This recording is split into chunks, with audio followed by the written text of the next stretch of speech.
Irish Joe, always Irish Joe, always Irish Joe. Sometimes it's good to just yell about football. What are you doing? Don't do this to me, Harry! The Ohio State. It's Ohio State! What do you mean, the? It's a poison. I almost stroked out and died over it. I'm glad to be at the party. I'm mad we're this late. You ain't a captain of nothing but a sinking ship. That helps the defense without them even doing a damn thing. Doing a damn thing. The call-in line. 312-988-15. You tell Johnny all you've heard and seen. Oh, Irish. Oh, Irish. Oh, Irish. Oh, Irish. Irish. Yeah, that's right. Oh, Irish. Oh, Irish. Oh, Irish. Oh, Irish. Irish. Yeah, that's right. That's right. Welcome in. Welcome back, everybody. I hope you got your relaxation in. I hope you got your Saturday football watching with no Notre Dame stress out of the way, because we are indeed, we're back on the grind, everybody. So get the Pepto-Bismol ready. Make sure you stock up on that Pepsid AC, whatever you need to keep your blood pressure down, your indigestion, whatever it is, it's coming back. It's coming back. So I'm excited to have Notre Dame football again. I'm going to be dead ass honest with you guys. I enjoyed the hell out of Saturday. It was so freeing to be able to just hate watch all the different teams I wanted to see lose and not have to worry about us. Maybe it's just because it took 9 weeks to get to the bye that I forgot how awesome it was. I enjoyed the hell out of it. I needed it. I absolutely needed it. So we're going to hit on a few things today with Notre Dame and Pitt, looking towards what's on the back quarter of Notre Dame season, or back third rather, of Notre Dame season here. And I also wanted to talk about some of the other happenings that we witnessed Saturday. There's some people with some Notre Dame thoughts in the chats, and I'm going to go over some of that because some of it I agree with, some of it I don't agree with because of where Notre Dame's at. Callers, wherever you want to take it. You want to go over what you saw while Notre Dame was off and what it may mean for Notre Dame or whatever. If you want to go over any of those ball games, you want to start looking at Notre Dame Pitt. You want to talk about, John, here's what I need to see Notre Dame do differently out of the bye. You want to talk about Notre Dame needs to go 4-0, got to have 4-0, need to be 4-0.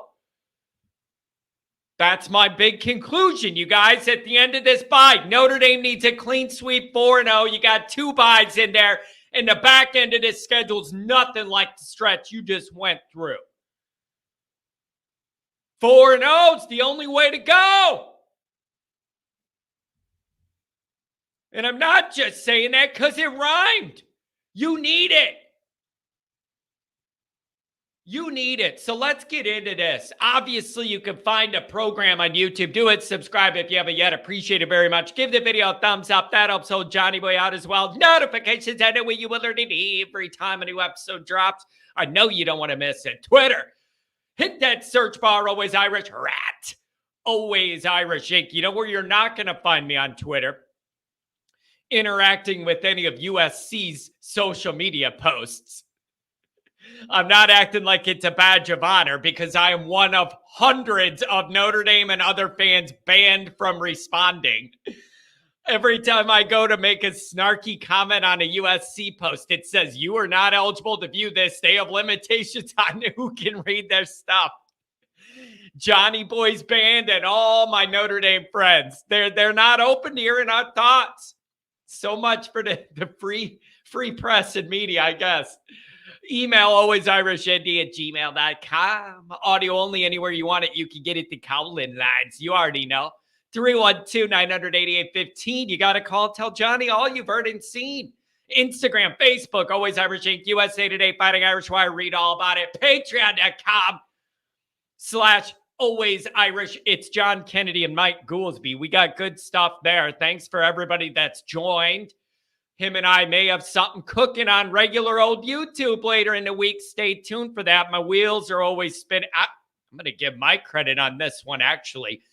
My wheels are always spinning, but he came up with a good idea. Stay tuned for an announcement on that one.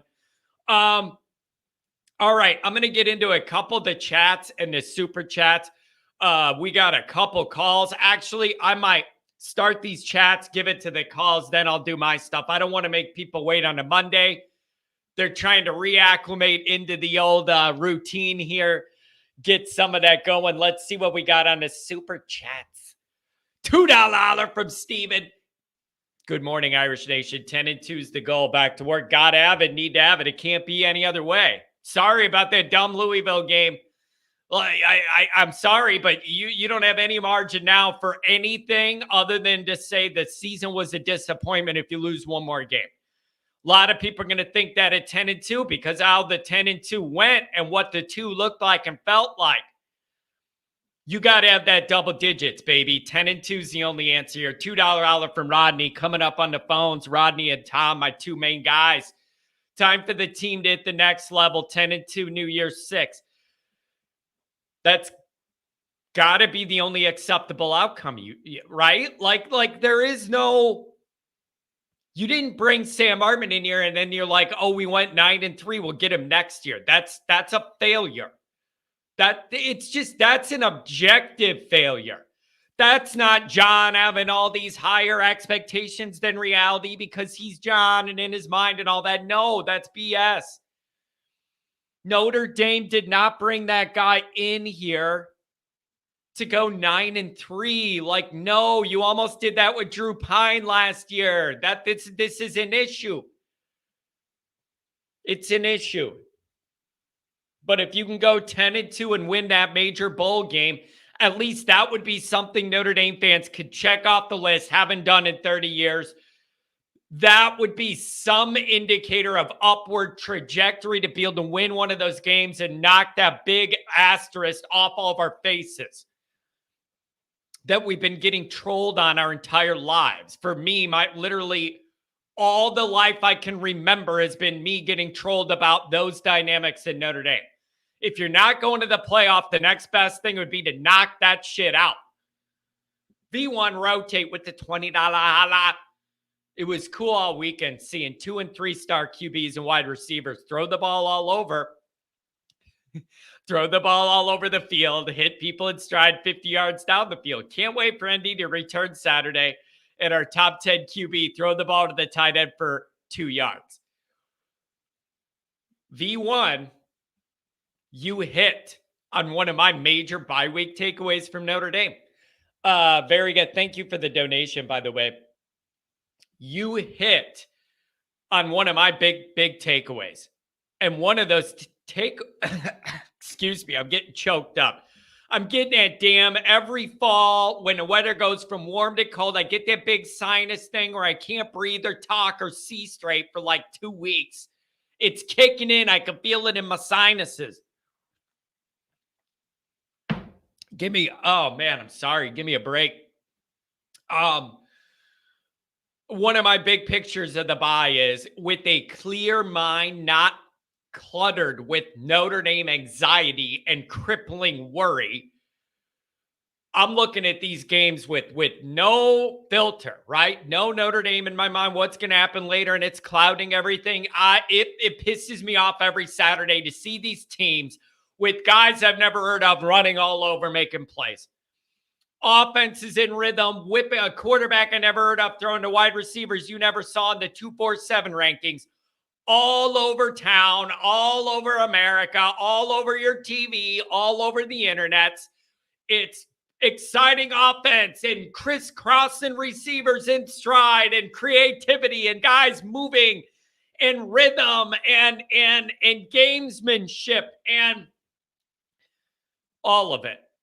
And I just, it's enough to drive you insane as a Notre Dame fan when you watch the effectiveness of some of these other teams on offense, and you know they have nowhere near the overall star potential Notre Dame has. It's egregious. There's no other way to do it, man. You got to explain to me how Notre Dame fans are supposed to be okay watching teams that obviously don't have our talent run better offenses. I want to know why it's happening.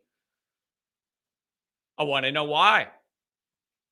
It's super frustrating. It's beyond annoying. And so it's just something you got to look at.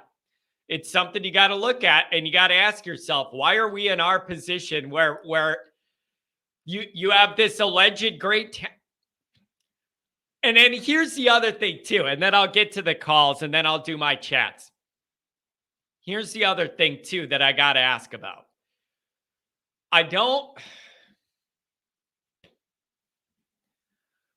just can't make it make sense that you have this quarterback in here that's supposed to be able to raise the ceiling, and it doesn't click every week.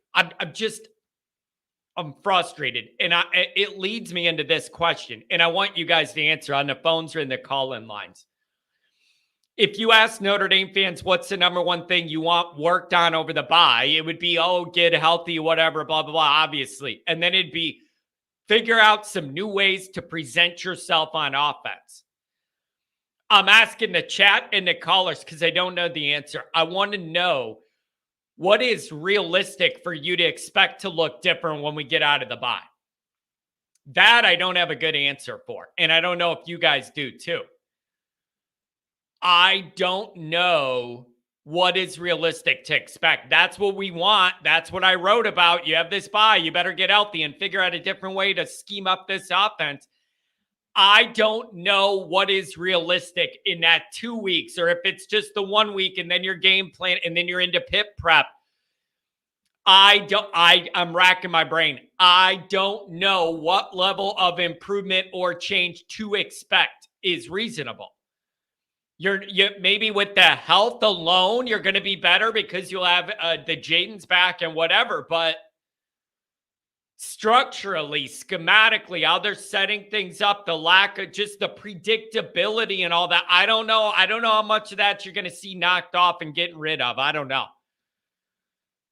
But if a big part of this bye wasn't spent trying to figure out what the hell's going on here and why it looks so amateur hour, even with some good play, allegedly good player. I don't know, man. All right, let's do a couple of calls, and then I'll go back to these chats because they were pretty good. 818, and then we're going to Tom at 773. Good morning, Rodney. What's going on, man? Man, I know what you mean by sinuses, man. I've been getting the same thing. Coughing every night before I go to bed, coughing every morning. Dude, and it's not a cold. It's just, it's the change from the warm into the cold with this season. I get one now for a couple weeks and then one in the spring when we start flipping into the warm weather. And you just got to fight it out. Rodney, I got to ask you, man, I enjoyed the hell out of a Saturday without Notre Dame to be able to stress-free just watch everything. Do you have any takeaways from anything you've seen or what you want to see out of Notre Dame out of the break? Where are you at after this bye that we all needed? Well, a couple things. First of all, the reason I think this bye was so much more sweeter than the others, well, first of all, it came after a really tumultuous 4 weeks and an amazing win to end it, But also, I mean, usually we're expecting the bye to come, 5 to 6 weeks in. Yeah. This one came 8. So, I mean, not just for the players' sake, not just for the team's sake, but really for a watching standpoint, you're right, man. You couldn't have stated that any better. It's weird because usually I look forward to Notre Dame football every week, and it's like, this was 1 week I would not have looked forward to seeing them play. They need the week. We need the week. And you know what else, man? Okay, so you're not on Twitter. A lot of people on Twitter were writing. Usually these bye weeks, I start missing Notre Dame and want to see my team play. A lot of people wrote this one was different. I needed this break just to chill out for a day, man. Like it was it was beautiful because there was a lot of college football, a lot of things going on that a lot of times we're so we get so enamored with the Notre Dame experience that that's the other thing. Just being a college football fan, we forget that sometimes. I think a lot of us here aren't just Notre Dame fans; we're college football fans. Yeah. I really enjoyed being able to sit back and watch how some of these things are playing out and kind of compare ourselves to some of these other teams. It was interesting to me, John, just to show how legit. I mean, that secondary we have is so legit because I saw Marvin Harrison almost single-handedly. Both teams played really well. The difference in the game was obviously Marvin Harrison, and Notre Dame shut him down. And I'm like, if you could just figure out how many guys to put on the field at the end of the game, maybe that doesn't happen. So, but yeah, I just got to thinking, I was watching, because you were talking about all these teams with these great offenses and crisscrossing. Yeah, we talked about that for a while. The one thing that does get kind of lost in the shuffle when it comes to, I think, Notre Dame fans is that we want that so bad, we take for granted what we do have. Man, you go back, 15 years or so, 20, and we were struggling to play defensive football. And we always thought, defense wins championships. It still does. And we're playing, this is about as good as a Notre Dame defensive experience in terms of number of years back to back to back to back, notwithstanding those 2 BVG years that will not be mentioned. But really, man, this has been a real, I would say, almost dominant, almost, not maybe quite to that level, but it's been a championship level defense, man. We've seen, and what they did against USC. This is where my frustration comes in with the national media. Not all of it. Joe Klatt, I like Joe Klatt a lot. I mean, he's very fair and Josh Pay gave us credit. But some of these people, it's like all the talk is about what's wrong with USC, what's wrong with USC. And I get that. We didn't get a lot. I don't think that there was a lot of people giving credit for how good our defense is. It's not just USC's, was ready for a defeat. They got their ass handed to them. And yes, Utah won that game, but we handed them their ass. Like you said, man, we were sort of like we broke that seal. Now let me ask this. This is an honest question. I don't know the answer. I'm not acting like I do. I want to ask it. How much do you think that narrative after Notre Dame USC would have been different if Notre Dame only had the one loss? I feel like if Notre Dame was still in the playoff picture, they would have got more run on their side of the narrative of the post USC game. But when you're already knocked out, then there's no lane there to go really to give Notre Dame the credit because it's not going anywhere. So I think that narrative would have got run on the Notre Dame side if they were still in the playoff hunt because there's meat on that bone.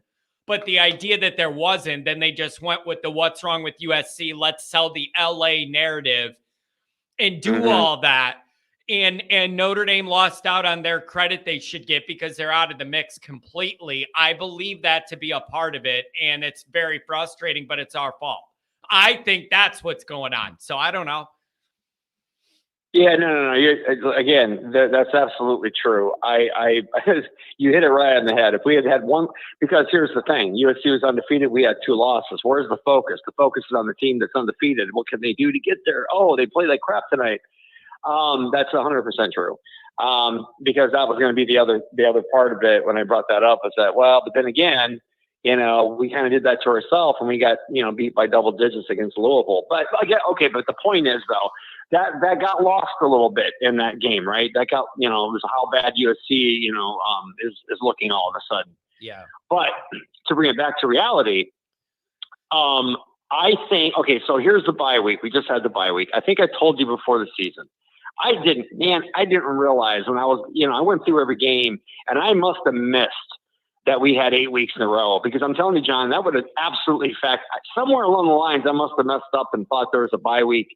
I don't know where I thought it was, but I didn't realize it was 8 weeks in until we actually started the year. Yeah, somewhere you don't know where. You didn't know where, but you figured it wasn't November. You know what I mean, or whatever. You figured it'd be somewhere. It's so weird. I just missed that. I totally missed that. But I think I assumed it was after Duke or something. I don't know. But anyway, I think I told you, I thought that everybody's going to be disappointed with the wide receiver room until we hit the bye week. I think I said that. That might turn out to be true now because you have to understand. Too late. It's too late. That's my answer. Too late. Like even if they crank it up now, right when you're out of playoff contention, it's a hell of a time to get it together out there wide. Like, come on, man. It's almost going to make me more frustrated if they turn it on now that we're done. I just can't. It's. Ugh. Well, John, this is the last year of this 4-game playoff thing. I can't wait for next year, man. I remember when it first was announced there was going to be a 12-team playoff. I wasn't sure how I felt. Part of me liked it. Part of me thought that maybe I was thinking, okay, maybe an 8-team playoff is the sweet spot, but whatever. We're going to get a 12-team playoff, and I'm starting to get very, very excited for the prospects of how that's going to change college football conversations. Yeah, really, it's going to be a completely different conversation going into next year. There's going to be so many teams being mentioned week to week, and if this happens and that happens, okay. But what I'm looking at right now is like, look, man. Even John, to be honest with you, we'll see how it plays out. Of course, even with one loss, I'm not sure we would get in at this point. I'm saying even if we had lost to Ohio State, even though it might be deserved, just with the way things are going right now. I don't know that we would get in. I mean, I agree. So I agree with you that I don't know how that's going to play out, but I would sure as hell like to be in the mix. And at least it adds that. Sure, of course. It adds that extra juice, It adds that juice of your, like, there's a chance. And then it also adds the only disappointing thing about watching all those other games Saturday was you didn't have the Notre Dame angle of like, I need this team. You sit there and write a list. I need this team to beat this team to beat that to get you up into playoff position. I didn't even bother writing that shit down. It was just a matter of hate watching and I want to see the people I need to lose. And so but John, and I agree with you, but think about next year at this time, we will be having that conversation. Absolutely. Even with 3 losses, man, there's a possibility of getting in the top 12. That's what makes it very, very interesting and fun. Now the downside is though, it's going to be a different world. Now the downside would be, what I would be saying if this was next year, I'd be going, all right, you might be on the edge of being in the playoff. Why should I think you're going to do well once in it if you're doing what you're doing on offense and you have these 2? Like, it all is going to turn into the next thing where it's going to be like, sure, you might get in, but then what can you do because you have these clear deficiencies? You got to be in it to win it, though. You got to be in it to win it. You play good defense. You get a home game in the first round in cold weather. Notre Dame can maybe make a run. It's going to change the whole scene. Man, that is going to if they end up in the top 6, and they get a home game, whatever it is that, however it shakes out, but they get a home game, that is going to be, the excitement for that is going to be unparalleled, man. It's going to be unparalleled. Yeah. But getting back to the bye point, so that's the whole thing, John, is that this bye week, it's so crucial because do we now see a different team? Like you said, we're going to feel good about that if we're playing like crap. Well, these are the 4 games that theoretically, if this was next year, we'd be looking at to see how this team is now moving forward. I think, okay, first of all, I'm not sure what the health of Jaden Thomas and Jaden Greathouse are at this point. But assuming they're coming back and whatever, and Merriweather's hamstring isn't as bad, I'm going to expect this wide receiver group to now make that jump that I think a lot of people thought was going to happen from week 1. I think it's going to start happening. Sam Hartman, by the way, he's a good quarterback, man. He really is.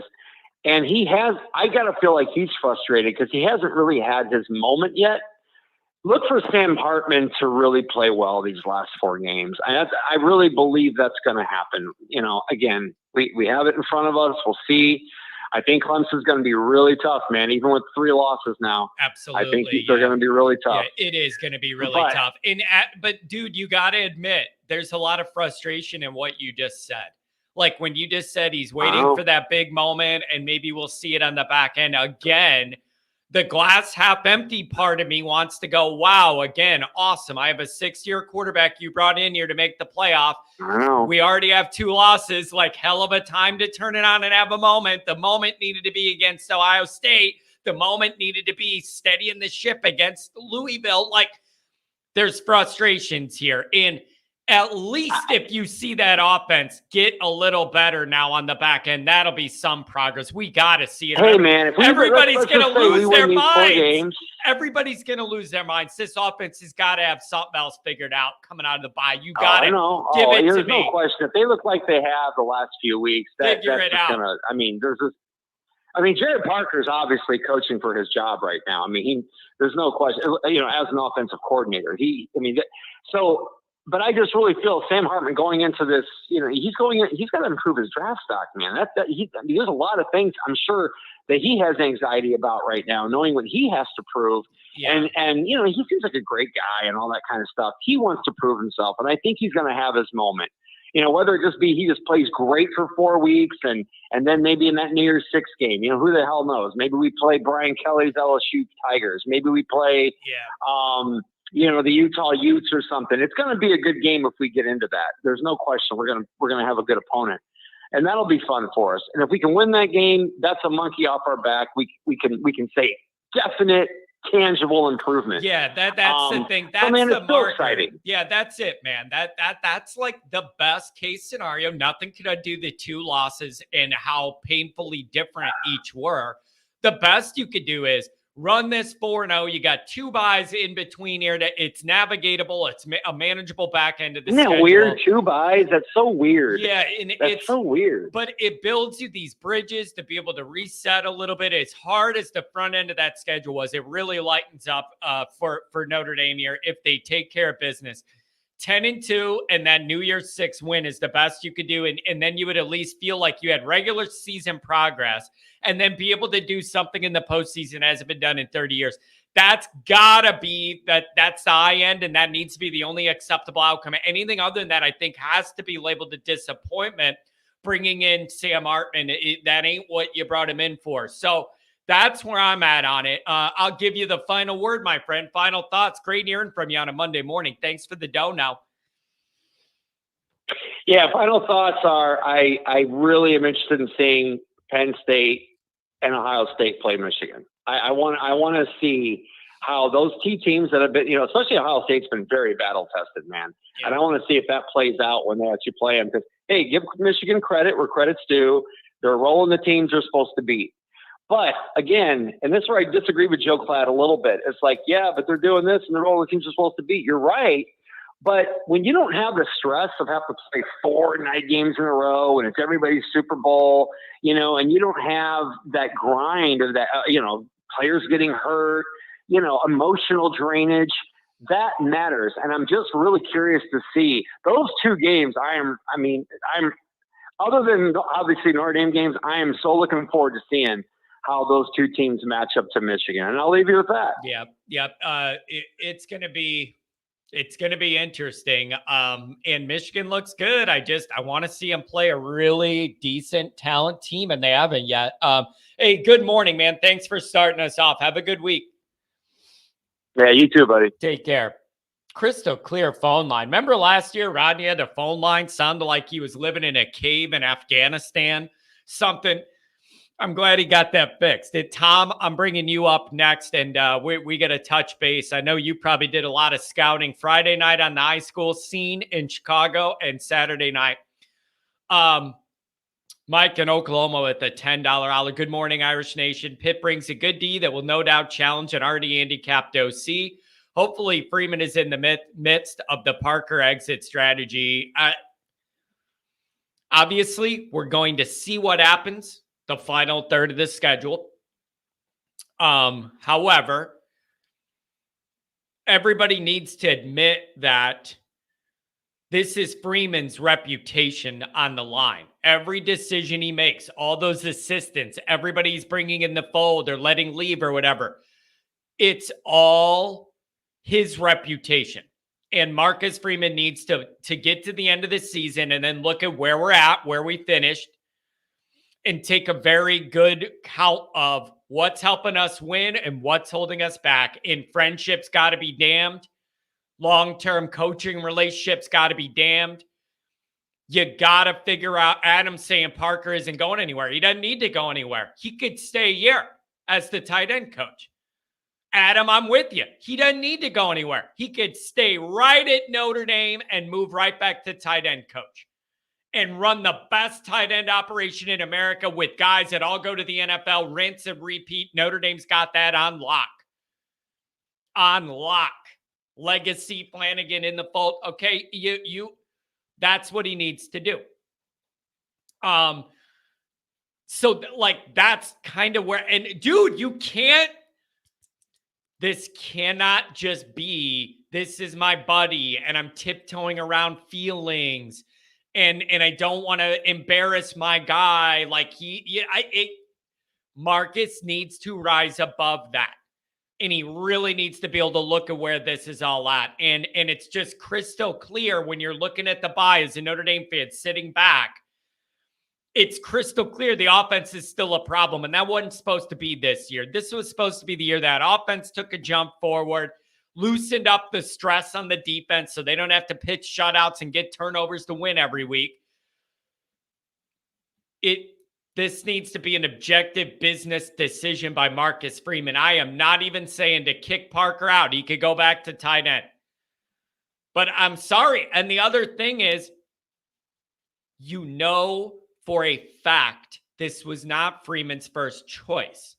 That's the other part of this that's always logged in the back of my brain is we know for a fact this was not the way Freeman wanted it to go. That should tell you a lot. And that's not an opinion by a media guy or me just saying it. No, you saw it when you saw Freeman taking Ludwig out on a date. That was his guy. That was the guy he wanted. He wanted a guy with experience. He wanted all that. So you already know that's not what the plan was. But Marcus is going to have to make tough decisions. And one of them is, I don't care if you're my friend or not. If you're not getting the damn job done, you're out. Sorry, bro. $20 holler from the Always Irish Art. Nice picture of The Rock there. Donation in memory of Pops. He loved Notre Dame football and would have loved this show. Would have been really proud as he has 2 grandkids going to school there and shares love for ND. Go Irish. Man, I like that a lot. I really do. I like that a lot. And you know what? Tom, I'll get right to you.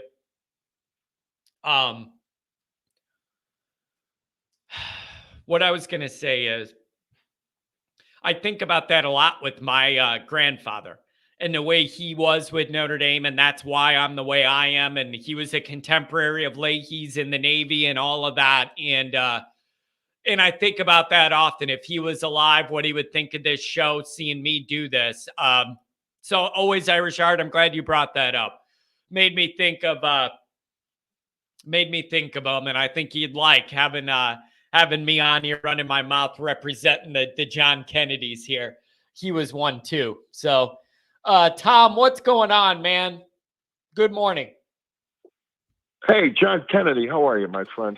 I'm doing very well. I got to admit to you, I got a little more energy, man. I could feel myself getting recharged. It was a grind the last month, and I really genuinely enjoyed the break and to be able to look at some other teams with a clear angle and not any stress weighing me down about what's going to happen with Notre Dame.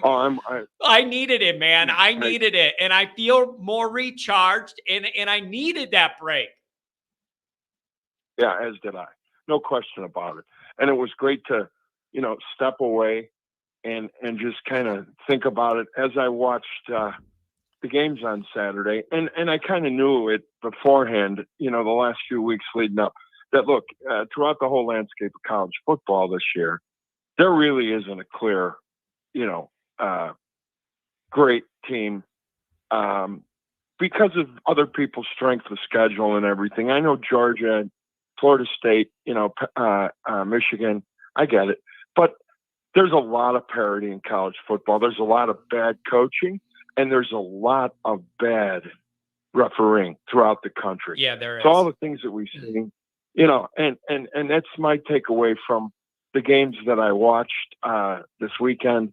And the thing that you brought up is, I think, a very important point about Jared Parker not being Marcus Freeman's first choice. But what did he do this week? He solidified recruiting James Flanagan. Now, I know he's a legacy, right?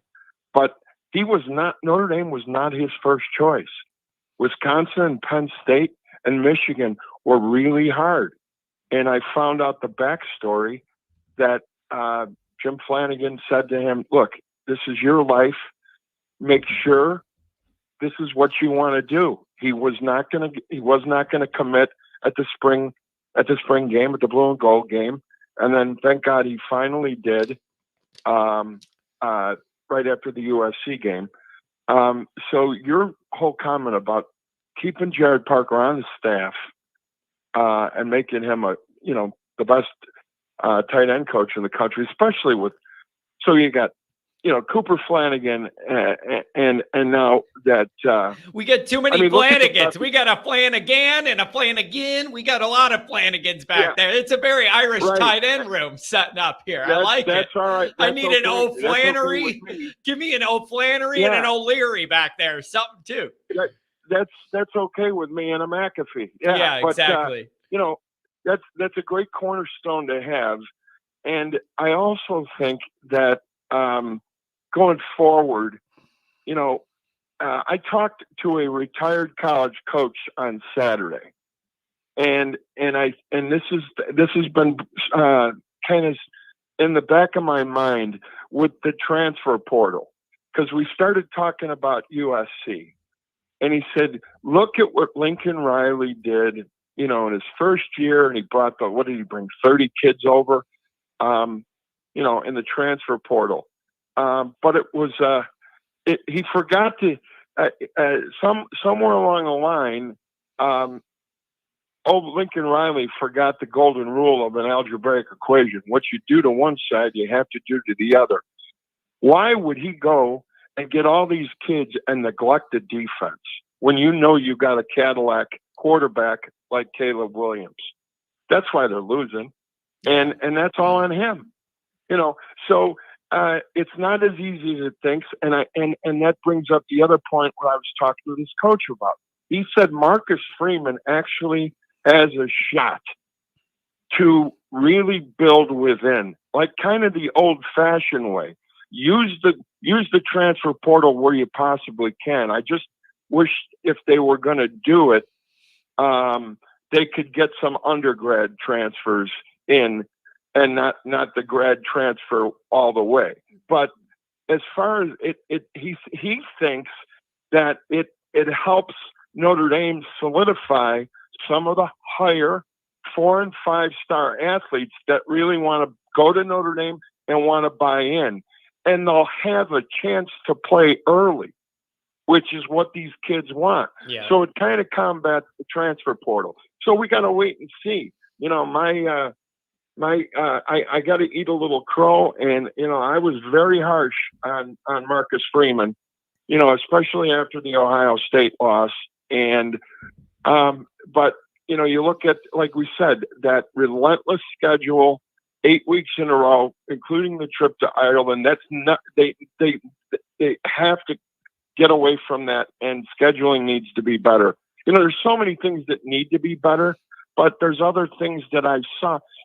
How about, did anybody talk about the fact that Nolan Ziegler played substantial downs in the second half against USC? Isn't that a great story? That kid's going to be a good football player.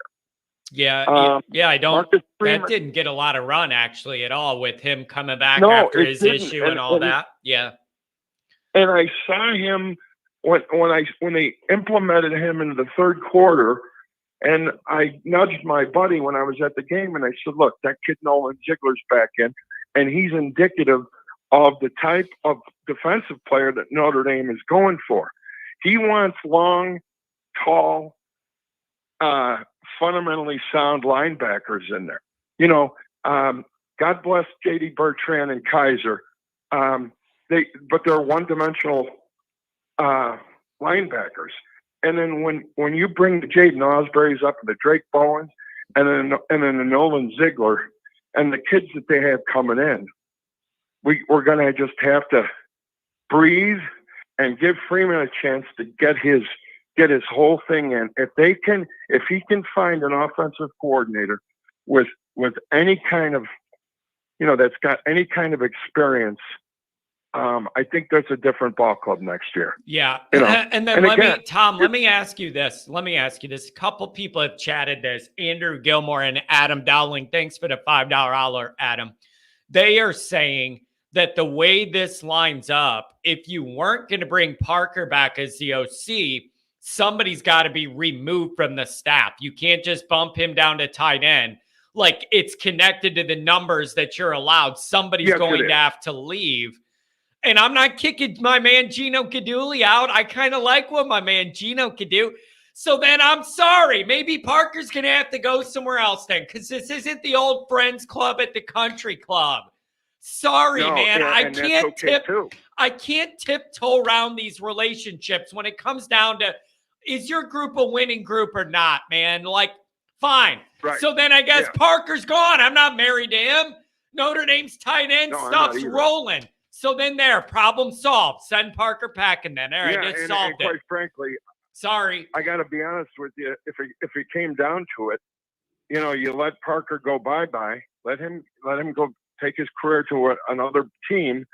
But based on the job of the last couple of weeks, that especially the USC game that Al Golden did, and really kept that Caleb Williams at bay and forced those turnovers.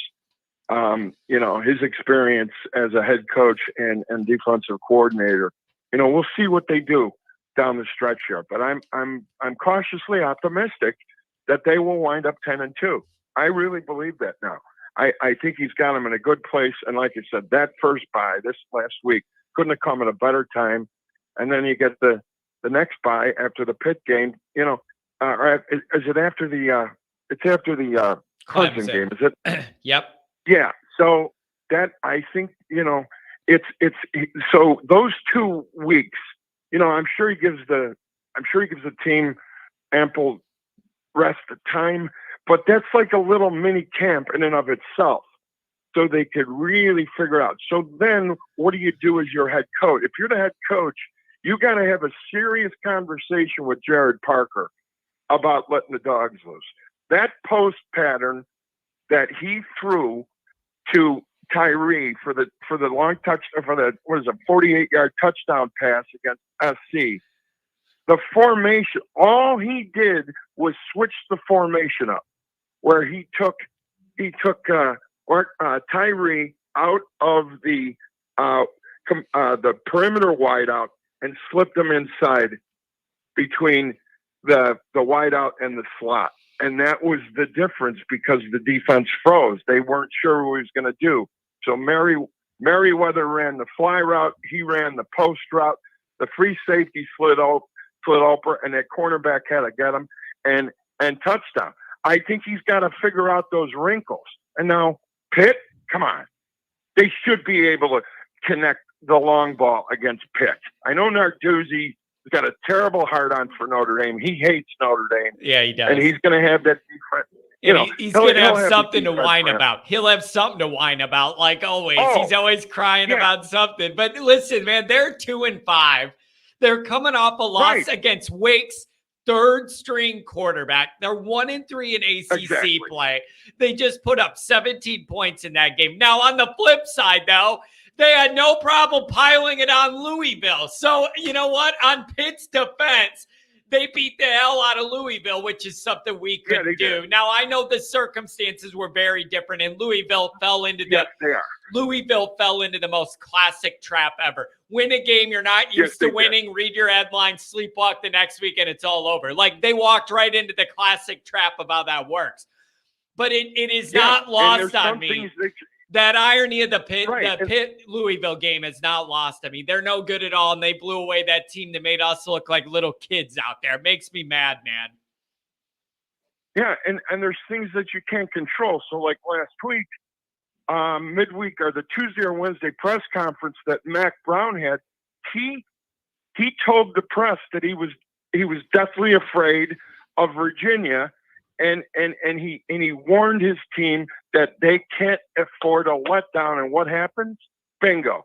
I mean, and there's a seasoned national championship caliber coach. Yeah. I mean, it happens to everybody. So the parity in college football, they're still kids at the end of the day. And, we just got to keep the faith. There's enough talent on Notre Dame currently and coming in to be optimistic. God, if they go 10-2 and by would I love to see them draw if they go 10-2 and to draw a New Year's Six bowl against LSU. Oh man, God, I'd love to see. Could you imagine the build up to that? The only thing that could be bigger is if it was a playoff game. That's the only way the build up would be bigger is if it was an actual playoff game. But that would be really juicy. And there's no title on the line. That's just for bragging rights between those two fan bases and these coaches and all that drama. Hey, can I ask you? I know you watch a lot of football, college and high school especially. I don't want to let you go without asking you this. When you watched a full slate of college football games Saturday or however many games you selected, what were some of your takeaways? Like I just got frustrated seeing a lot of these offenses run way more electric than Notre Dame's ever does. And that's frustrating. What are any big picture takeaways and how they relate to Notre Dame when you watch everybody else play and we were off? Anything you noticed? What I'm noticing too, even with teams that have really good offenses, everybody seems to have the same problem Notre Dame is running the football. So when they zone block and they run ISO or they run duo between the tackles, most defenses are stuffing these kids. So I saw that a lot, and especially the last 3 or 4 weeks. So it's not just Notre Dame.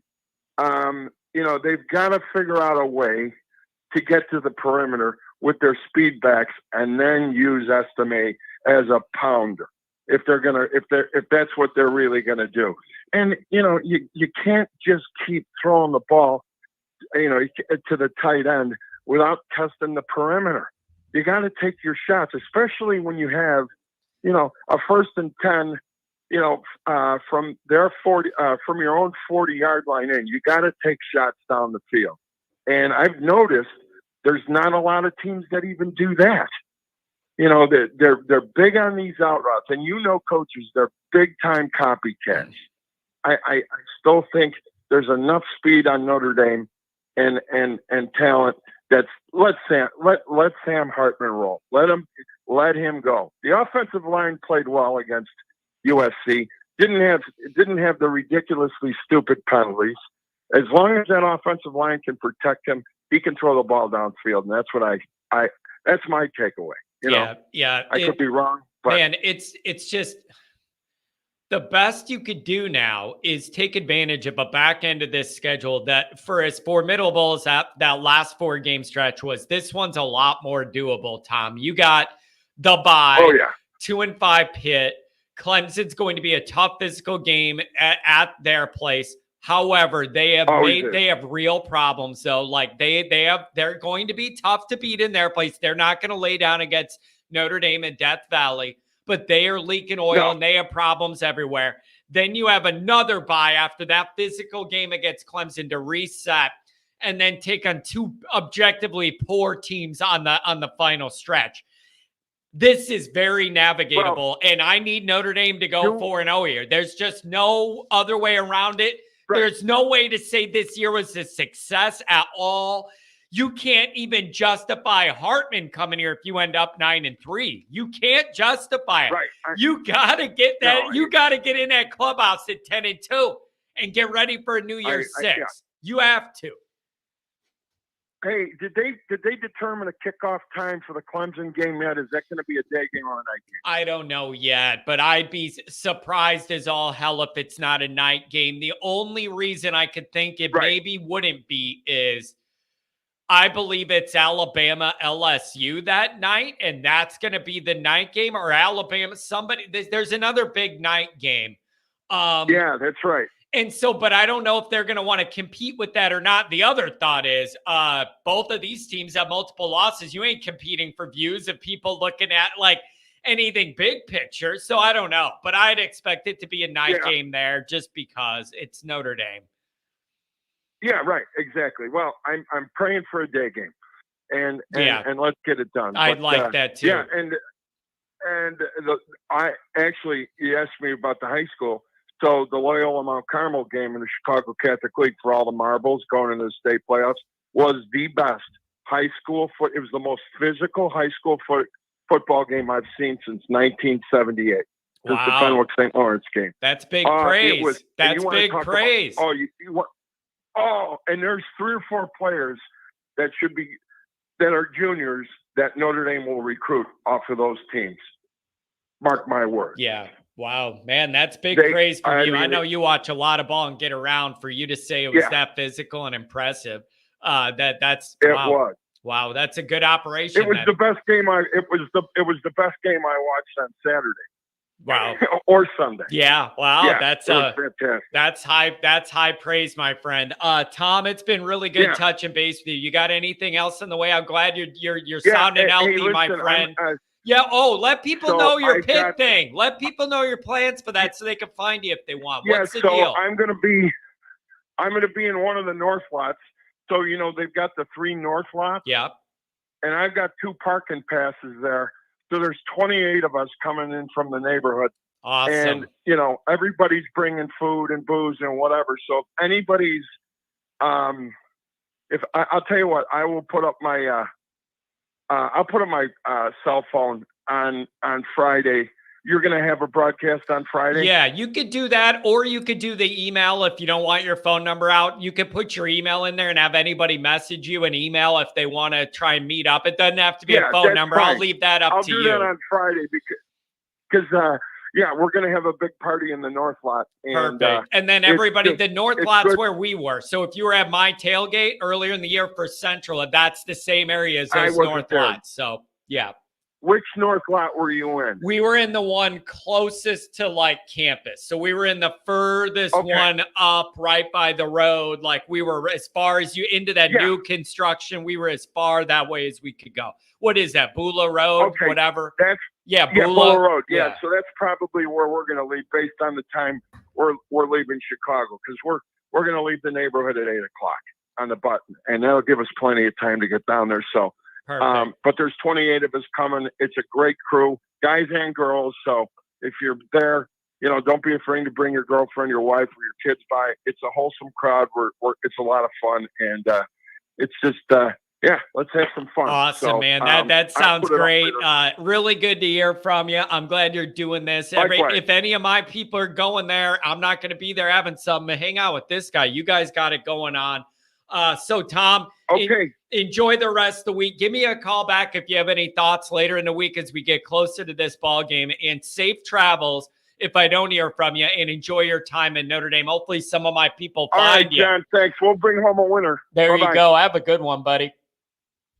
People love that dude's voice. He said he sounds like tough acted, Tinactin, John Madden. The North lot, baby. Adam, your secret's up, man. Adam was like, dude, the North lot's fun, man. You have more space. You can party. You can take a leak, and it doesn't take up half your day just to go to take a whiz. Like, I like that North lot, man. It's just the spacing, bro. I'm able to breathe a little bit. I don't like being in that stadium lot. I got 9,000 people up my ass. You can't even move around. Oh, you got to take a whiz. Well, by the time you're done doing that in the line for an hour and a half, the game started. I don't like it. Too congested, man. The older I get, the less I like being in a crowd. Too many people in my way. I'm serious. At stadium lot, you're in a tail. You can't even move. That ain't my idea of fun when you can't even move around because there's too many people. Mike Hawk, Ohio State truly beat Notre Dame. Look up the score. We're still doing that. That's what we're doing. Okay. Whatever you say. Mikey Poles, security guard. I'm pretty sure earlier in the chat, he said that he has a contest this week. Good luck to you, man. My security guard, you got to represent. Lift them weights, baby. Oh, man, it's just so funny. Mikey could just throw me with one hand. Like, come here, John. Just throw me. Hey, John, maybe you need a carry urinal. Dude, the Whizzinator, bro. Don't think I haven't thought about that. I love the Whizzinator, man. You don't have to go anywhere. You just connect it. You can just pee in your pants, and it's like a little tube it goes down. The Stadium Buddy. There was the Whizzinator, and then there's the Stadium Buddy. So maybe that's just what I get. It just bothers me. Oh, it's all fun and games. Let's drink our beer. And then you go to take one leak, and there's 98 people in every line at every porta potty wasting the day. Come on, bro. I don't like that. That's what I'm going to do, though. You know what I'm saying? The Whizzinator, and it had like a tube, and you like connected the tube, and then you put it down your pants, and it like, you just pee into the tube at your seat, and it just goes out.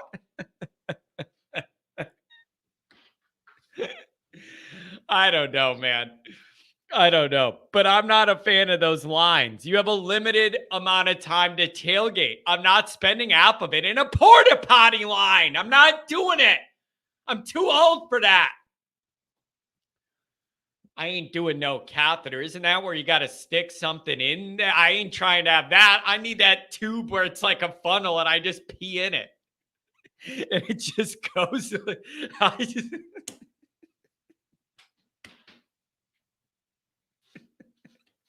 I'm just picturing like a drainage hose that I pee in, and then it's just like a little hose, and it goes all the way down my jeans, and it just goes down the little drain. It's like, hey, what the hell is going on here? I'm like, I don't know what it is. Must have a loose drainage hose or something.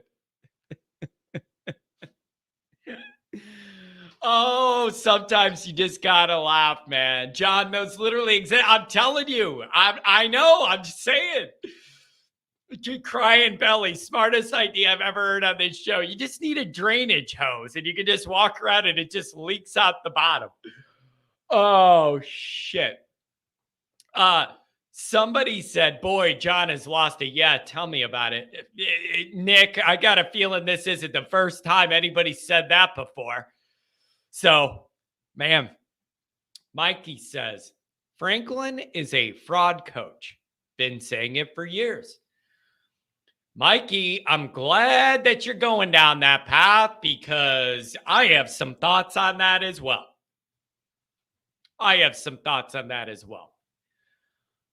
I've always said, and I will continue to say, James Franklin is Brian Kelly, Notre Dame. There is so much overlap between the way Franklin and Kelly have things going at Notre Dame, what Kelly had things going at Notre Dame and at Penn State. So much overlap, it almost makes me sick out of just retroactively reliving Brian Kelly, Notre Dame. I say it every year. He is Brian Kelly at Notre Dame 2.0. Follow me here. Tell me where I'm wrong. He recruits pretty good, but not the elite of the elite where you're going to say that's going to get you over the hump with all this top-end stuff. So he recruits pretty good, but not elite. Beats most teams they should beat just based off talent discrepancy alone. And they do that. And then you lose every big game with the chance to change the national narrative and your own. You fail in the biggest moment and you can't do anything and you lose to the best teams you play. You end up 10-2 in a bowl game nobody cares about. And then the next year you're ranked 7 to start the year again. And then you do the same thing over again. It's the exact same dynamic. There's literally no difference. And you're going to have a defense that keeps you in every game, but they can only do so much, and they're out there dying, and you're wearing them thin because the offense goes 3 and out 48 times when they play a real team with real talent. All of that bullshit garbage. It's Brian Kelly, Notre Dame, Penn State, Franklin. Same thing. I've seen it a million games. The defense hangs in there and they're trying to just bend but not break, but the offense can't do anything and the defense is on the field way too much, and then eventually they break because nobody could play good defense all that time with no offense supporting them. Story of my life. When are people going to quit valuing Penn State as being elite or real? When? They've never backed it up. Franklin's top 10, top 15, top 25 record is almost identical to Kelly's at Notre Dame. It's like 1-15, 1-11, and it's literally the same thing. They are mirrored images of themselves. You can see that glass ceiling. Penn State's not getting over Michigan, not getting over Ohio State the way they're operating. You can just see it. But every year, they're going to be ranked 6th or 7th. And all summer, I got to listen to the Big Ten announcers pump up Penn State. This is going to be the year. This is going to be the year. They say it every year. They rank them in the top 10 to start every year. And they never do anything. They never do anything. Every time Penn State's entering a game that could change the narrative for themselves or alter the college football landscape nationally for the playoff, they're going to fail and let you down. In Brian Kelly, Notre Dame fashion. Defense hangs in there, but gets worn down. Offense can't do anything against a good team, and then you lose. That's it. Add in some weird coaching decisions and all that, but I don't understand the James Franklin love. It's Brian Kelly all over again, and they're going to have to figure out how you're going to have to overcome that because it ain't pretty, and I don't like watching it. I don't like watching it at all. And so, I don't know. And I wanted to go over just a couple of my notes. I wanted to get the callers in because I know those guys are busy today. And I wanted to let them both have a say. Where was I on what I wanted to talk about? You know what else, too?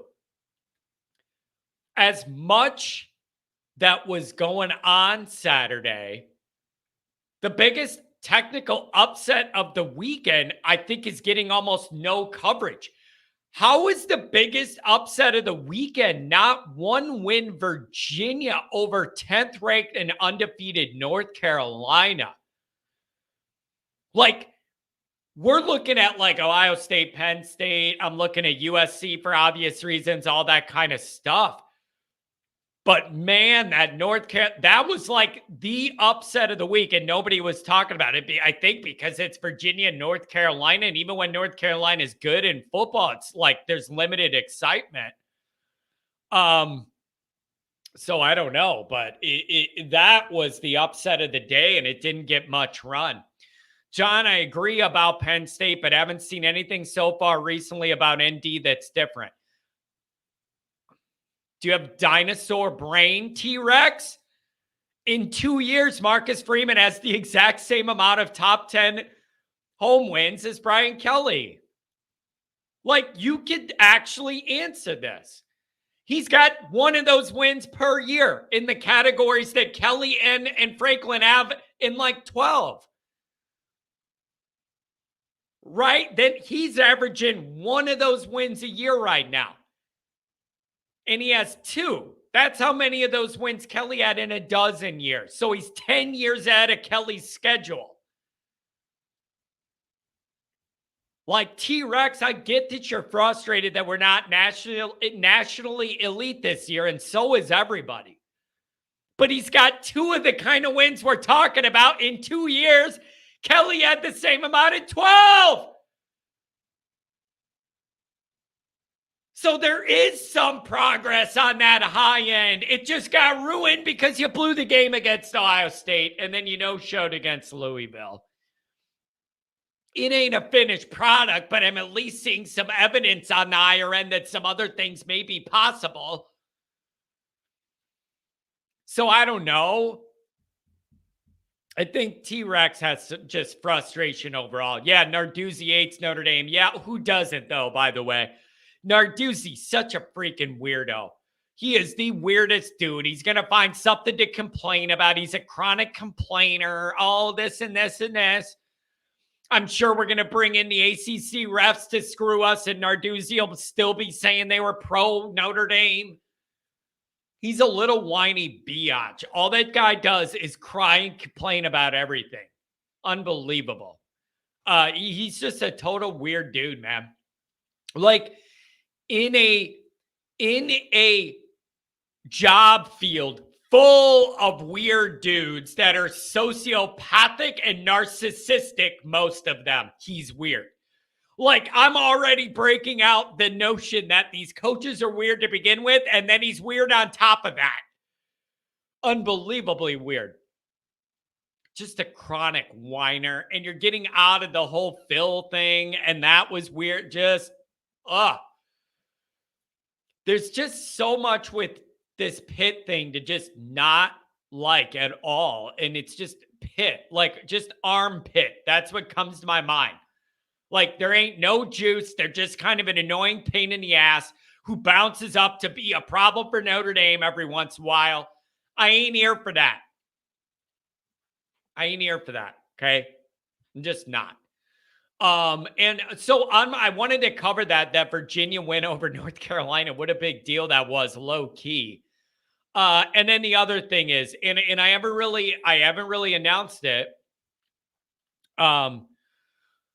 Hawk, I'm going to ask you this. He's saying, John, it will be in the playoffs. Here's my thought. Hawk, this is right up your Ohio State simple brain alley here. What are the odds Michigan and Ohio State are both in the playoff no matter what happens in that game? If they're both undefeated going into that game, I have a very hard time seeing the loser not make it at 11-1 and their only loss against a top 5 team or whatever. Unless you have enough undefeated other people from these other conferences, like if Florida State ended up doing it, if a Pac-12 team ended up doing it, if the SEC ended up having that, that would be the path to leaving out the loser of that game. Is if you have an undefeated conference champion, there's not much you could do. But that's where I'm looking at. That's what I'm asking, Hawk, is what that all looks like. And I think it just depends on what else you're going to get if there's other undefeateds out there or not. This group wants to reward Michigan no matter what. They just, I know the NCAA's after them right now, but this committee doesn't care anything about them not playing anybody. It doesn't matter. It's Michigan, their big brand. I don't know why they love Michigan so much, but the media does. And the whole golly gee shucks, I'm Jimmy Harbaugh, football guy. I eat milk with my steak and I'm a weirdo. They're in love with it for some reason. And I can't understand why the media has chosen to love a program led by a guy that has no relatable personality traits whatsoever. Like Freeman has his personality you can engage with. Dion even has his old vibe, but at least you know what it is and there's an angle there you can take. I can't understand the media loving a guy who has no personality to offer. You get him in an interview room, it's like interviewing an alien from outer space. The guy can't relate. And they love it. They absolutely love it, love it, love it. I want Michigan to get revoked. I want all these wins revoked. I want them to nail them, but not unjustly. Not unjustly. I want them to make sure they have the proof they were doing all this stuff, and then all these last couple of years of the build-up, all be gone. Wins over Ohio State, vacated. Whatever with the playoff or whatever, vacated. I don't care what they do this year, vacated. That's what I want. That's what I want. And then the other thing is we're going to crank this up again. It's getting cranked up already.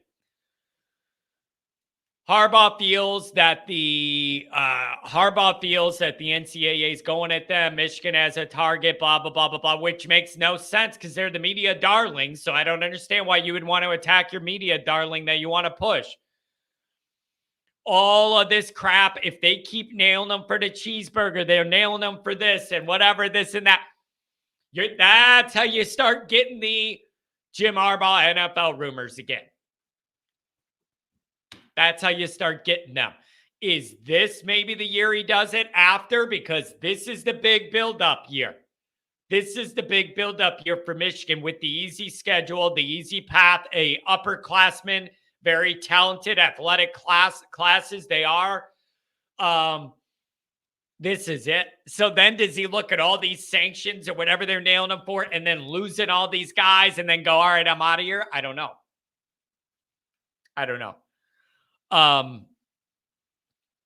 But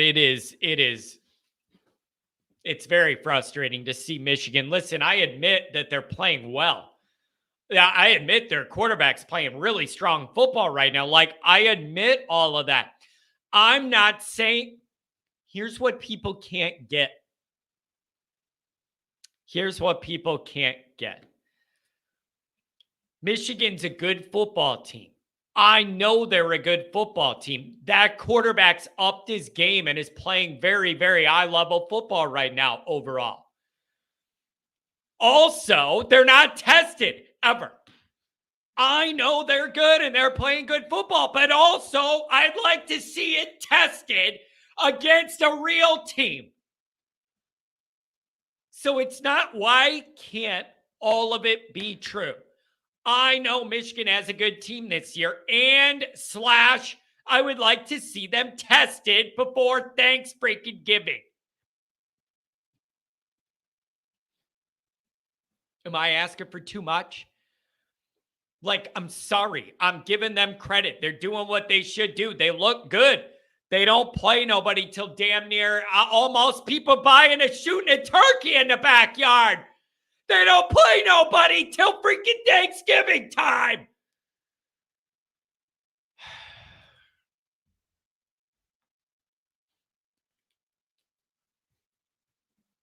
Now, Michigan gets made up for next year. That's the thing. They better win whatever they're going to win this year because they got a tough, for as much of a joke as the schedule is this year for Michigan, they make up for it next year. That is a legitimately tough schedule next year. So all of this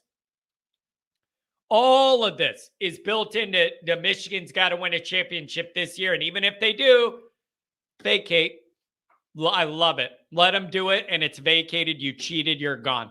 So I don't know but I would hope that they don't make it that far and don't win it. But they got it all rolling.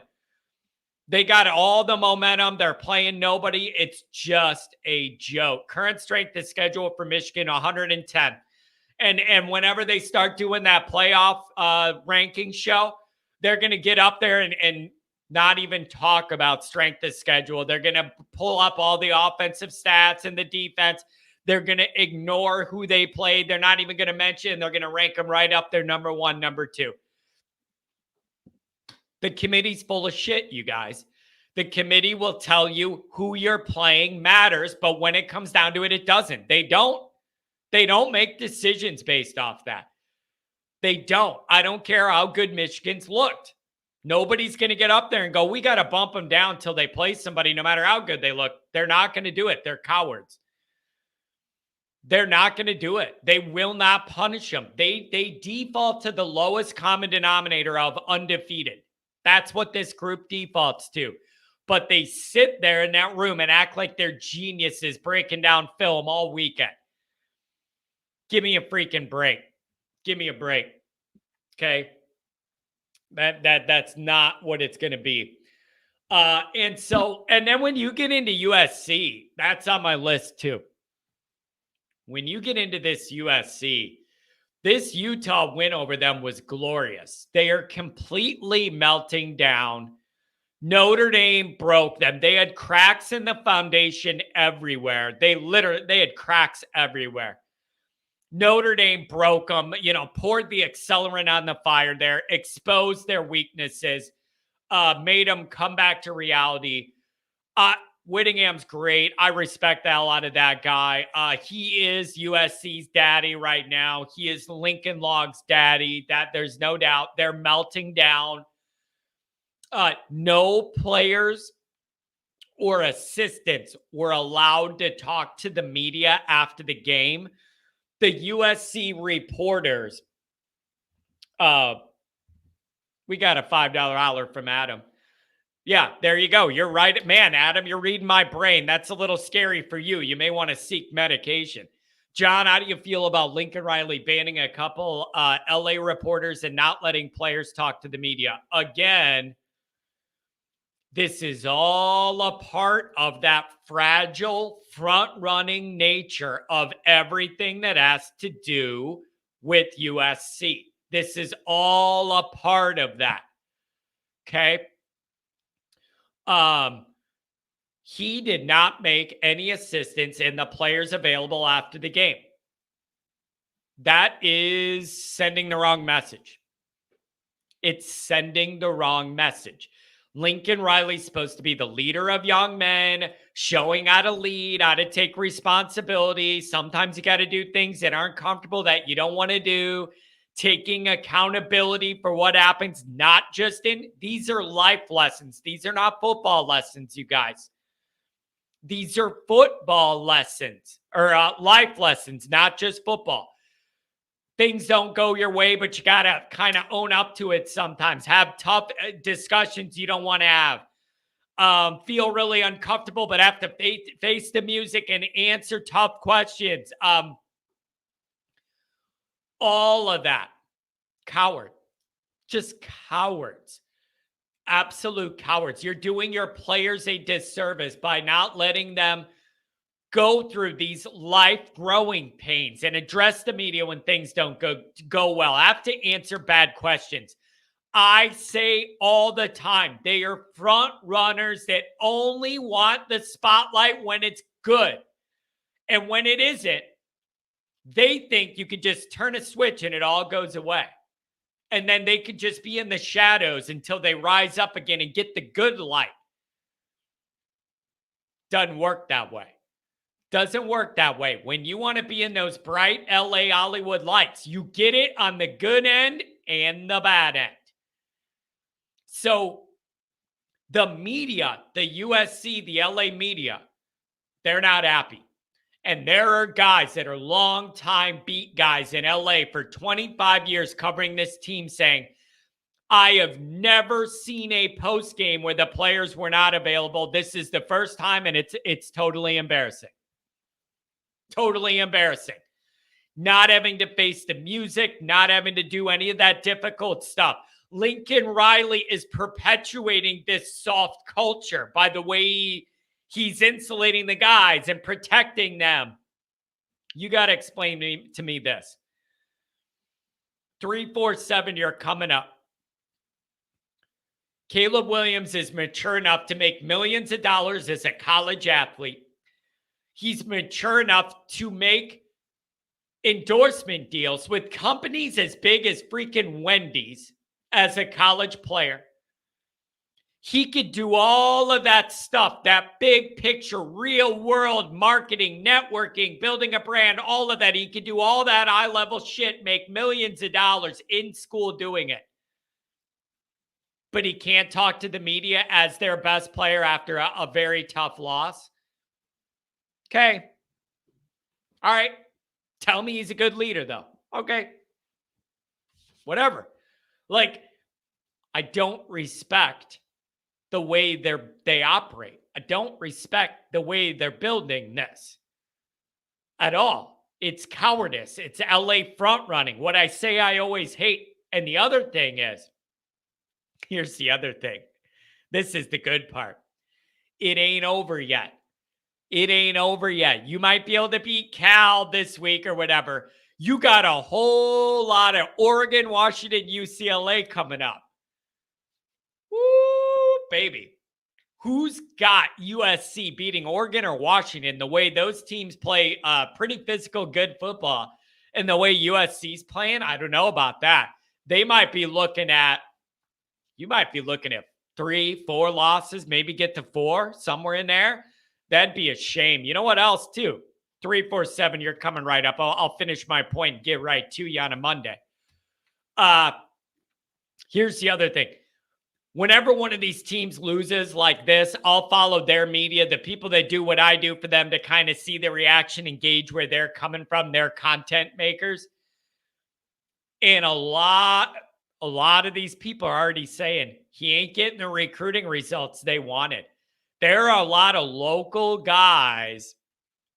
There are a lot of local guys that are going to Oregon, and they're coming out of those traditional USC type high schools, and they're picking Oregon.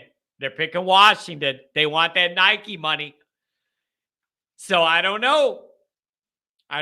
But it's trouble in paradise, and that they are acting so cowardly and so weak. They are front-running frauds. John, what happens if we lose another game or two? What do we do then? Then you fire people. That's the answer. If you lose another game or two, then I'm guessing it means the offense is still bad, and then you got to do something different after season. I don't know any other answer. It isn't going to be fire Freeman. That's not happening. That's not on the table no matter what. So that ain't even on the list. But if we lose another game or two, then that tells me the offense is still bad, doesn't get any better after either one of these buys, and then somebody got to go. And I think we all know who it is. I'm sorry. But Freeman's not going anywhere. That's not a part of this discussion. So you got to start looking at what is more practical. If you lose another game or two, I'm pretty sure it's going to be because the offense still sucks. So then what that would do is make it crystal clear somebody has to go. You wouldn't be on the borderline or whatever. You would know that. And then I would yell a lot. That's what we would do then. What would I do then? Yell a lot on the post-game show. What's new, right? 347, good morning. What's going on? John, what's up, bud? I'm the one with the dinosaur brain that you called out about 5 minutes ago. I felt compelled to call and react. T-Rex, give it to me. What did I yell at you about this time?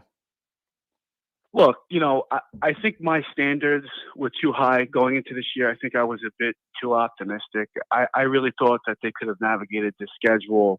I thought Hartman was filling in a necessary gap to bring us to borderline elite, and it doesn't seem to be panning out. And so, I'm just very disappointed right now at 6-2. That Ohio State game was there for us. And then, of course, collapsing at Louisville the way we did, and 6-2, just the way it is right now. And it's not an indictment on Freeman. I like Freeman. I think if Freeman were at Ohio State or Georgia, he'd be, I don't think that those teams would have missed a beat. I think Freeman's excellent. It's not about Freeman versus Kelly. It's just about the overall theme, and that is accepting 10-3. And maybe I'm too optimistic. Maybe I'm too, I want to win, man. Like, I'm a longtime fan, and 30 years of this is taking a toll on me. Am I off with that? Yeah, no, you're, hey, 30 years has taken a toll on all of us. At least you're old enough. You had some years before then to enjoy some real winning here. How do you think I feel in these 30 years? I haven't had anything. I haven't even had a major bowl win that my memory can process, man. That's how my life's gone. I don't even have one bowl win. There has not been 1 year Notre Dame football season ends in my cognizant memory where I go, wow, that ended and I'm proud of it. Not one, because they're either not big bowl games that don't move the needle that I don't care about, or big bowl games we lose in. Like, I'm waiting for 1 year where I feel good when the year ends instead of being miserable after it. It's getting old. Yeah, I love hearing that. We are in the same boat. It's getting old. That's where my pessimism. It's just frustrating. I'm optimistic about Freeman and all. And all right, recruiting is slightly trending up, but I just want to start getting those top 5 classes in here, man. I want ND to take football seriously. I want us to be real. I want us to be banging on that door every year. The 10-3 stuff and maybe a New Year's 6. All right. Listen, it's year 2.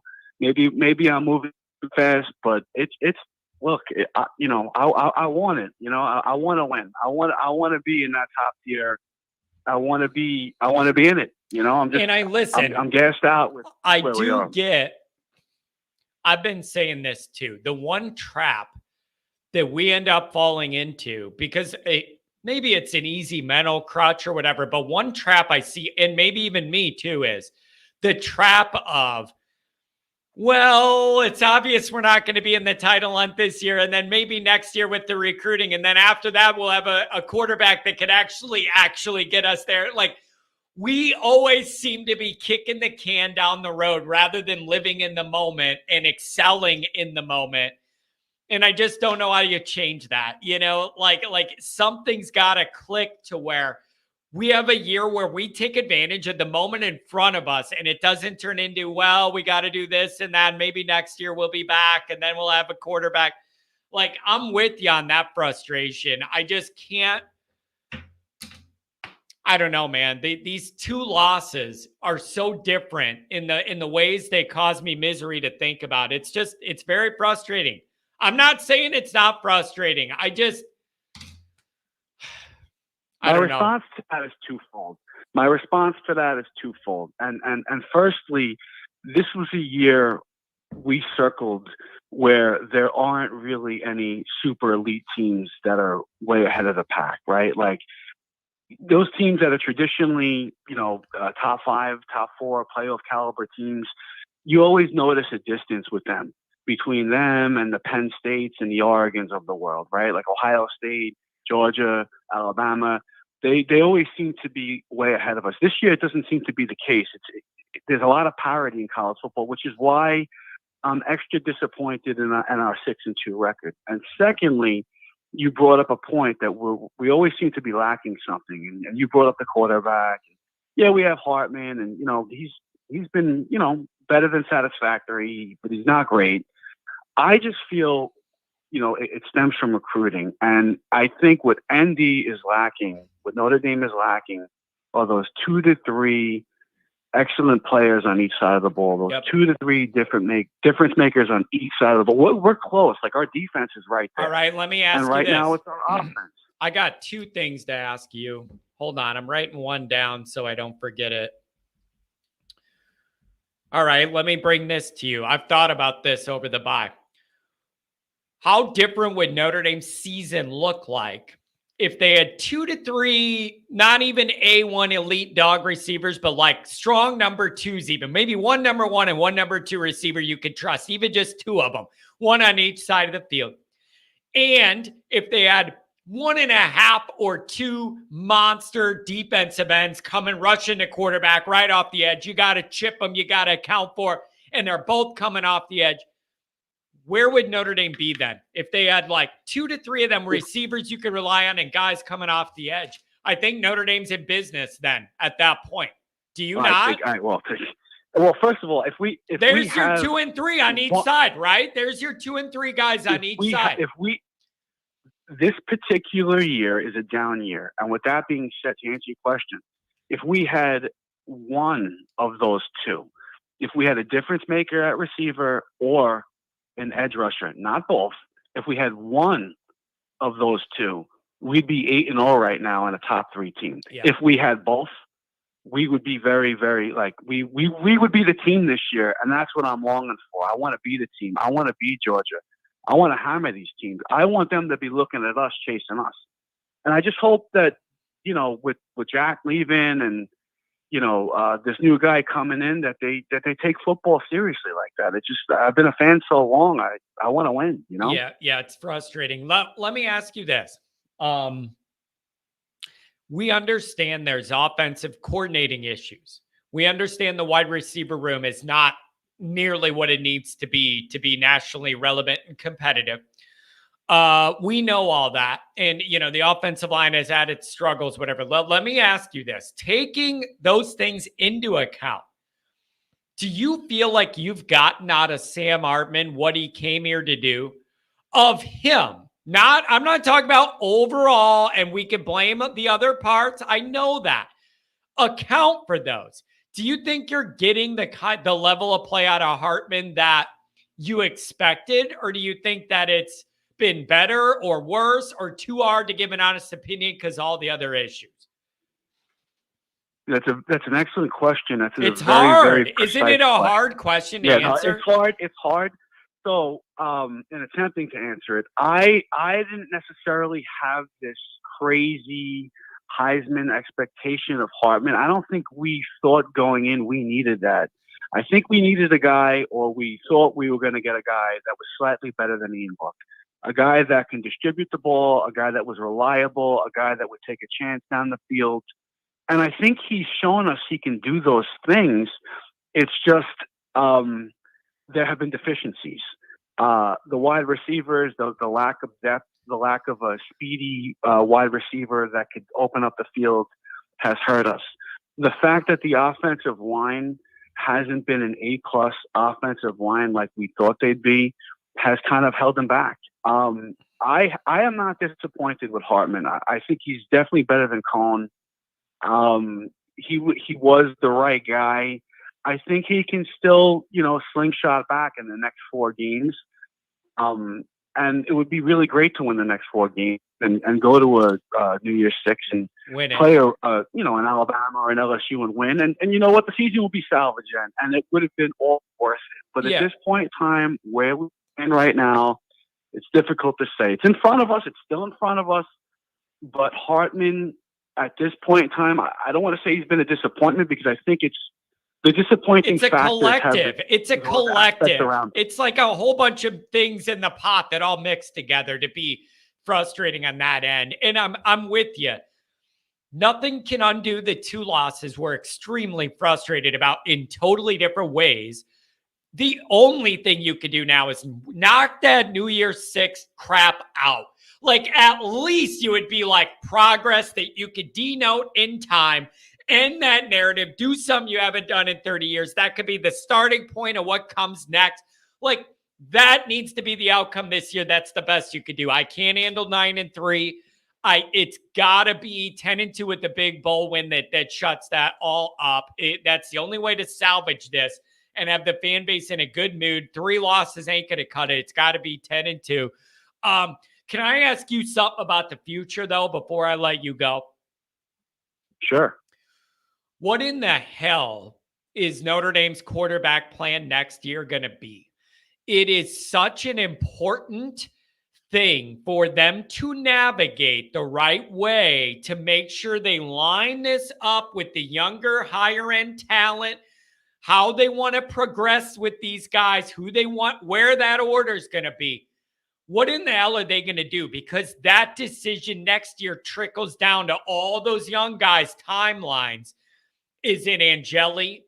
Is it Minchie? True freshman Carr, early enrollee?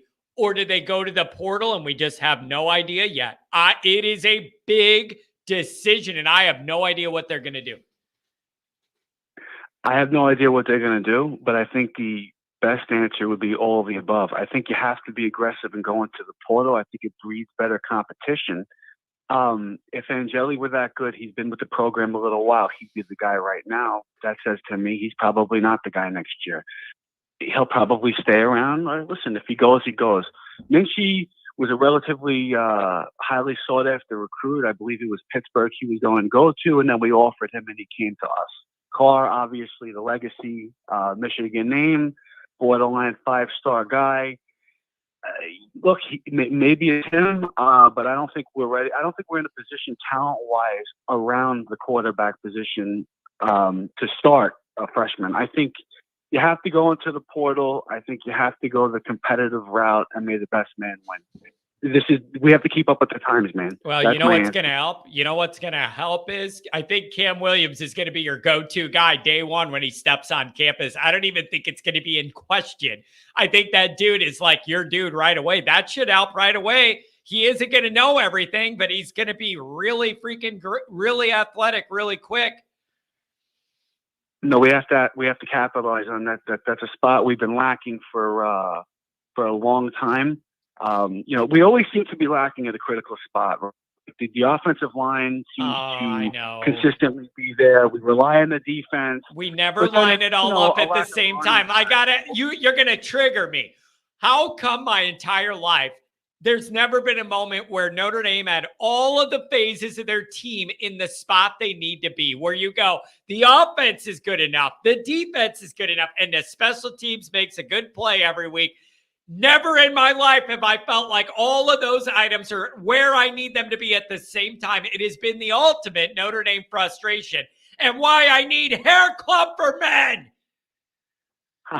Listen, I think that's a direct reflection of recruiting and the lack of the lack of not getting those consecutive top 5 recruiting classes. When you're knocking on the door, like with the number 11 or number 9 class every year, you're going to be lacking somewhere, and it reflects on the field.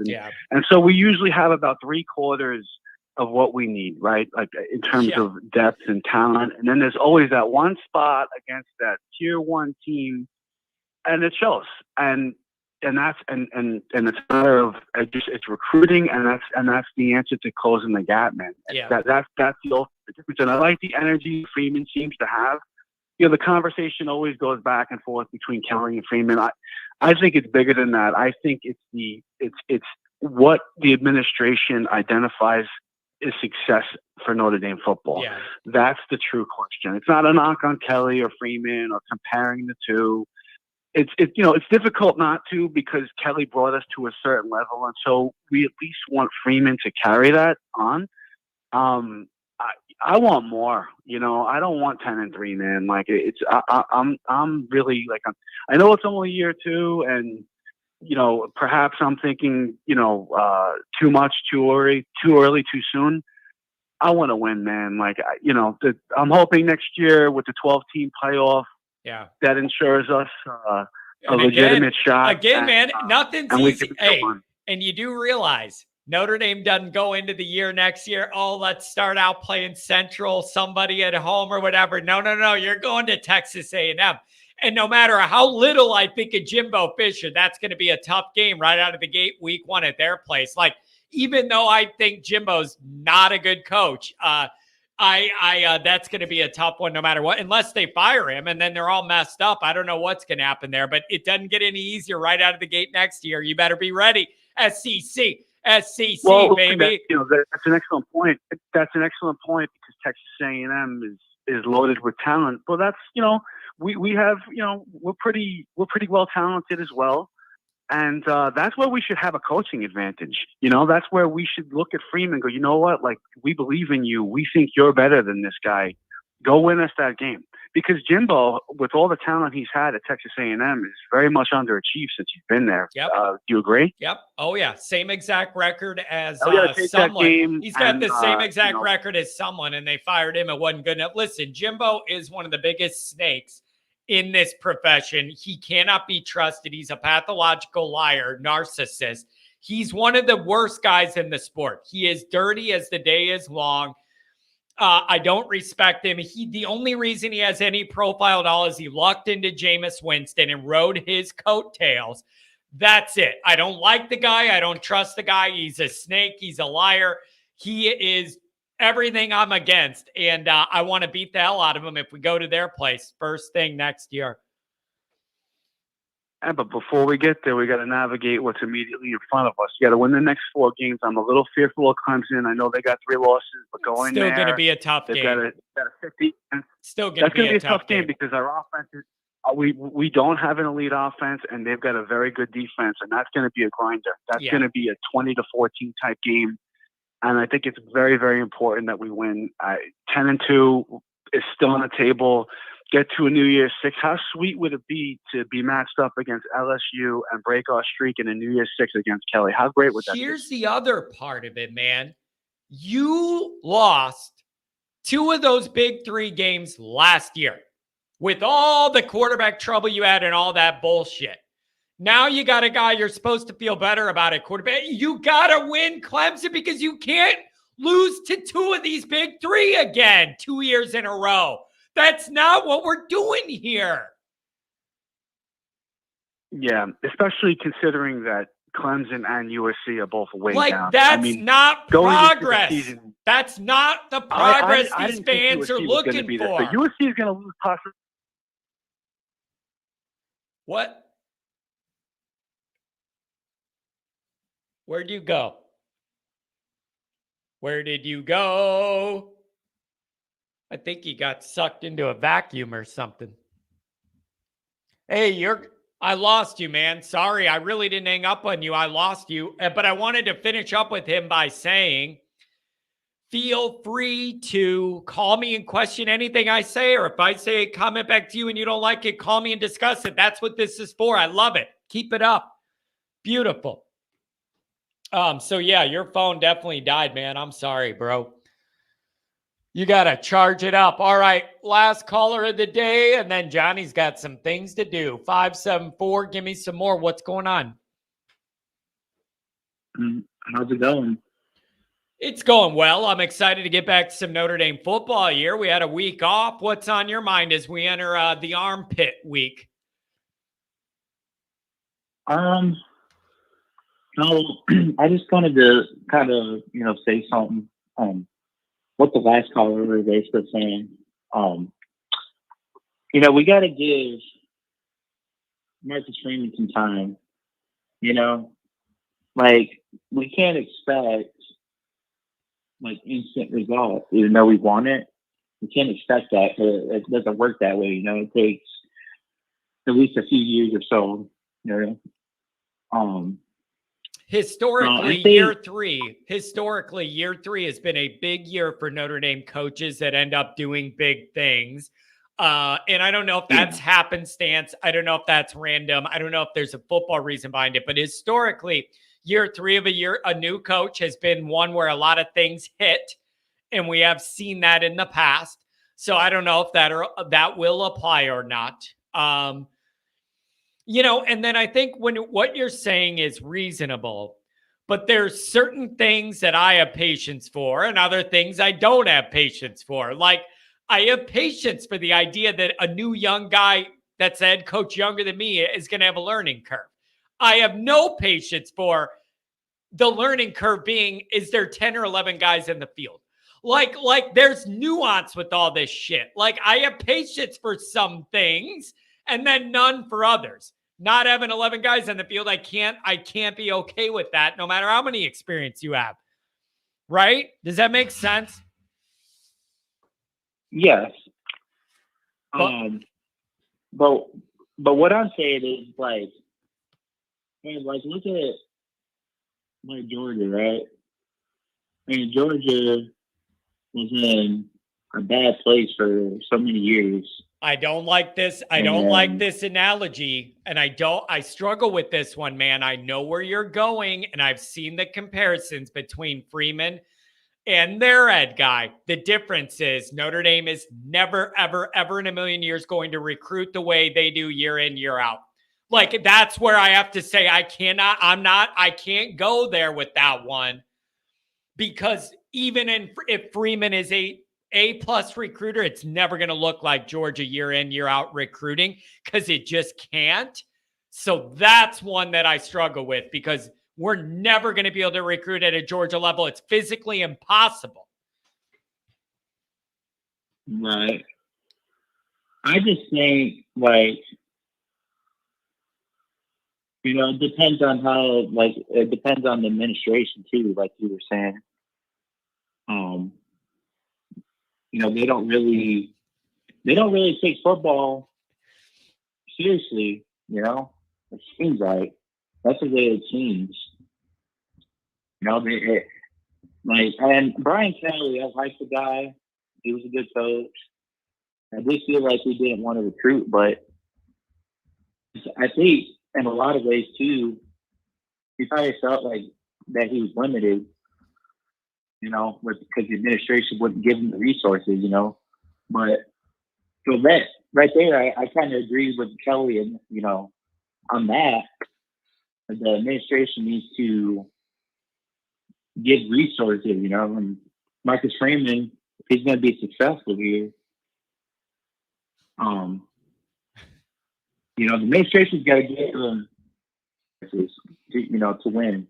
Yeah, and I do think a part of this is, I don't know if it's reasonable to expect that with the new president and a new AD, that you're going to get a new vision and a new way of methodology, and one that lightens up on the recruiting, or maybe even, God forbid, let a couple undergrads in to become Notre Dame men. And I don't know how all that's going to go. I know for a fact Notre Dame is still having ongoing meetings trying to figure out NIL. And Freeman's pushing it, and they are trying to work with him. They want to get it more robust. Like, that stuff's going on. I don't know how much you're going to get out of it or if it's going to be enough to make people happy, but I do know that they are actively trying to figure out how to further that venture with Notre Dame and with our football team. So I don't know what's reasonable to expect with the new leadership, if they're going to open things up, support Freeman a little more. The fact that the new AD used to be a football player, even though it was a kicker, he's still in that world in a way where Captain Jack could never relate to that world. Does that help alone on its face? I don't know. Right. And that's kind of what I'm hoping for. Like, I just hope, because like I was saying, I just never seen in my lifetime like a Notre Dame team that won a national title. Like, I've never seen a national title in my lifetime. Yep, me neither. And I just want to see it. Well, I mean, I think I saw it when I was like 3, and I don't remember it. Okay, I've never ended one Notre Dame season feeling good in my whole life. Yet here I am.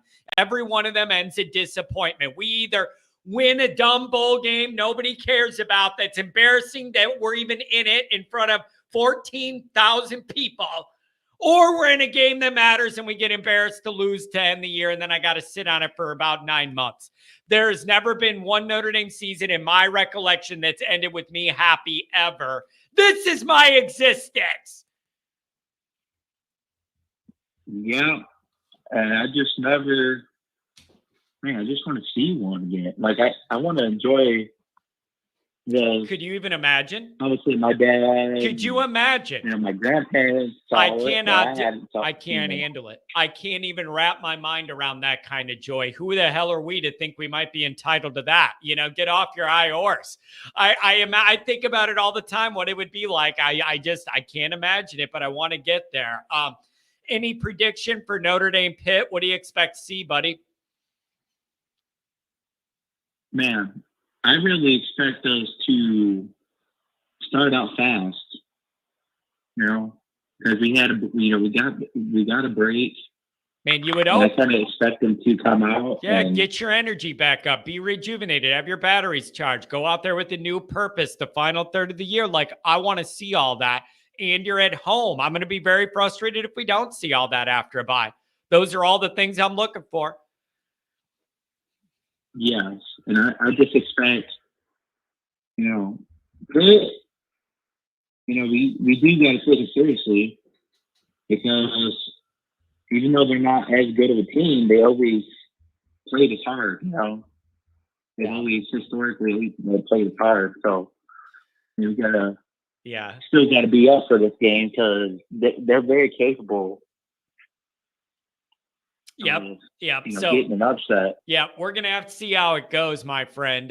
Hey, give me a call back later in the week with any maybe some specific stuff that's on your mind. All right. Thanks for the call on a Monday. Okay, thanks. Have a good one, man. Dude, you guys are freaking jerks. You guys are jerks. I see all the little shit you guys put in there. It's just, I see it all. I really do. Man, Adam, thank you. You guys are jerks. Yeah, T-Rex, your phone cut out, man. I didn't want to hang up on you. We were having a good discussion. And I wanted you to feel free to call in and critique any of my takes, or if I respond to you and you don't like it, defend yourself, all that. I love it. That makes for juicy radio. Thank you to everybody that donated. I got a Zoom meeting to get ready for here. That's going to be it for the calls today. 385. I know you're the caller everybody wants to hear from, and you have all that energy. You're going to have to hit me up Wednesday. Sorry, buddy. I got a deadline today, something I got to do. Everybody who donated, Adam Dowling, thanks for being here. He's a regular, man, part of the family. Christopher Morgan, always Irish. Art, Mike in Oklahoma, the V1 Rotate, Rodney, Stephen Arado, all you guys. We're back. We're back. And I got the energy's going back up. I feel a little bit rejuvenated. And it is just time to, quite frankly, beat the shit out of Pitt and shut Narduzzi's stupid face up. That's what I need. Okay? Especially out of the bye. I'm not in the mood for any bullshit sleepwalking at home and we're all half asleep. I'm not here for that. Just beat the shit out of Pitt and then we could get ready for the Clemson buildup, which is going to be awkward. The Clemson buildup's going to be weird because Notre Dame's not in their final place they want to be, no doubt. Clemson has all sorts of questions and issues from every angle. That one is going to be an interesting one to break down because there are angles that connect everywhere there. Everywhere. And for now, you just need to shut that weirdo Narduzzi up. They're just a freaking oddball who always got something to complain about. Shut him up. All right. I have something else going out tonight. I have a really interesting video tomorrow going out in the morning. Keep banging out content with Goolsby. Go to the patreon.com/alwaysirish to join. And then we're going to have some announcements for other public things we have coming up. Everybody hit the like button on the way out. And let's roll through, man. Final third of the season and then the bowl game. Let's get it. No losses.